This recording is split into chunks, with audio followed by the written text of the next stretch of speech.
What's up? So you want to be a creative director, right? But what does that job actually entail? In this video, I'm going to tell you what it all means. Also, for over a decade, my parents still have no idea what I do, so maybe this is going to help them as well. Check it out. What's up, everybody? I'm Gabriel Gonzalez, a freelance creative director, and I'm going to teach you 5 ways of what creative direction actually entails. If you like creative problem solving, dealing with people, and doing design, photography, videography, this could be the field for you. With that, there's a lot of things that encompass creative direction, a lot of multitasking, doing multiple things at the same time, and being good, or sort of being a jack of all trades, so to speak. So I'm with my friend, Michael Ventillo, who is a corrections officer, photographer, and a barber. So we're here at the gun range, actually, because that's awesome. And stay around for more.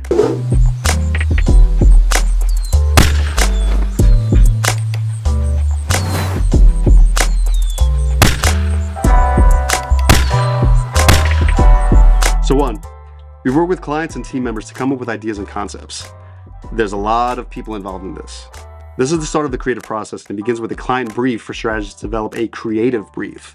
The client tells us what they want. Strategists say, hey, this is a way to get into this market that makes sense.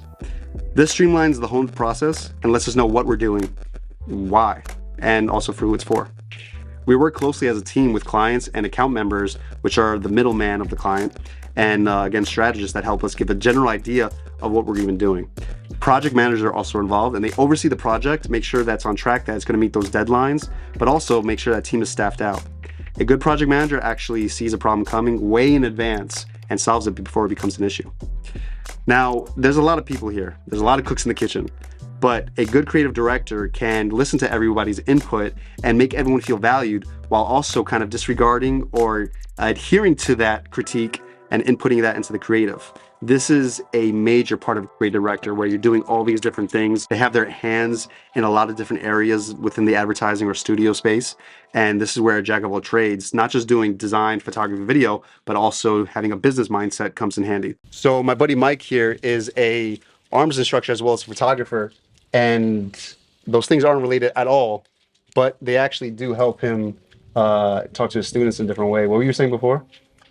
So as like one of my training aids, because of my knowledge of depth of field, I was able to use certain visual training aids to make sure that people replicate things like proper sight picture and sight alignment. It allows me to show somebody from their point of view what they should be looking at, actually. So that's also actually part of the creative process as a whole.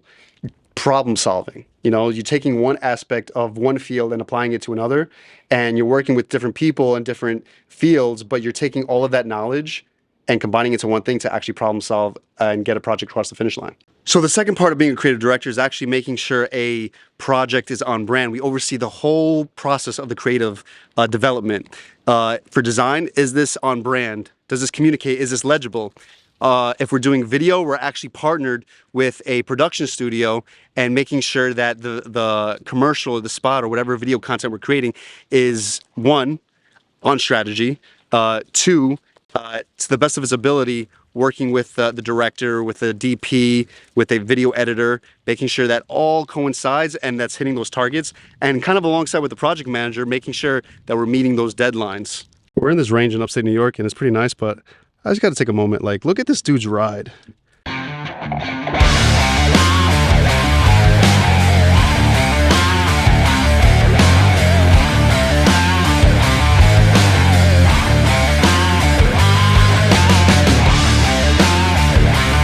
You know, Mike is actually also shooting while I'm kind of making this video, and I'm kind of jealous right now, so I think I'm going to join him shooting. I think that's a good idea.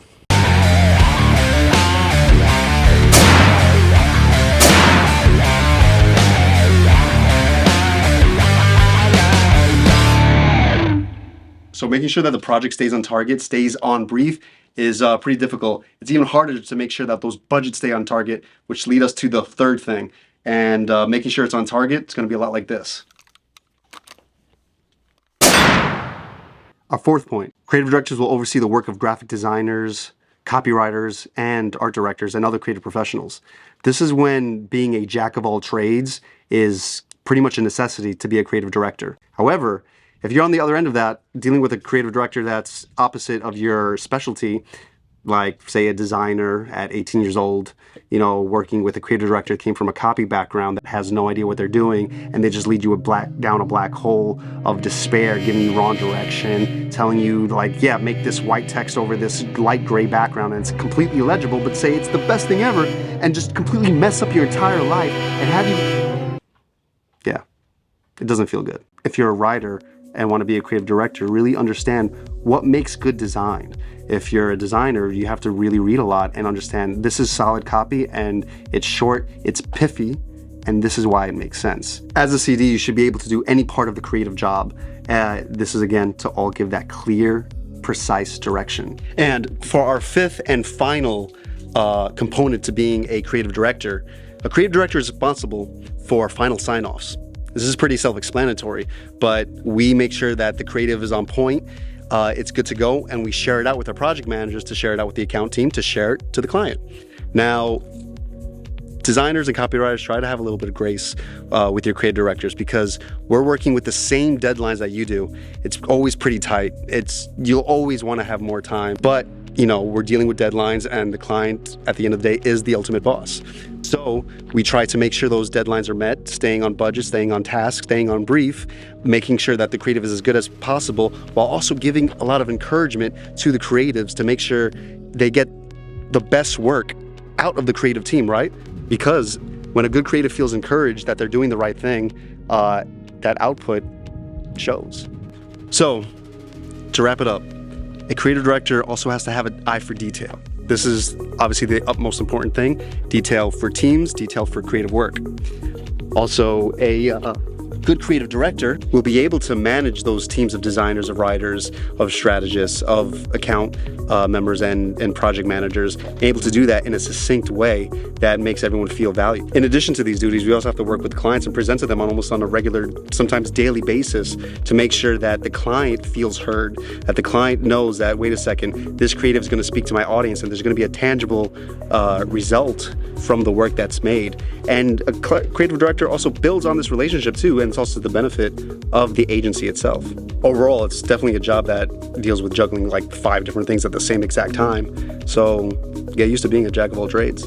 So now that you know what a creative director does and the responsibilities in a general sense of what we do day to day, do you think that's you? Do you want to become a creative director? Let me know in the comments. Let me know if you aspire to inspire people with your creativity and, you know, at the end of the day, get paid for it. Until next time, peace.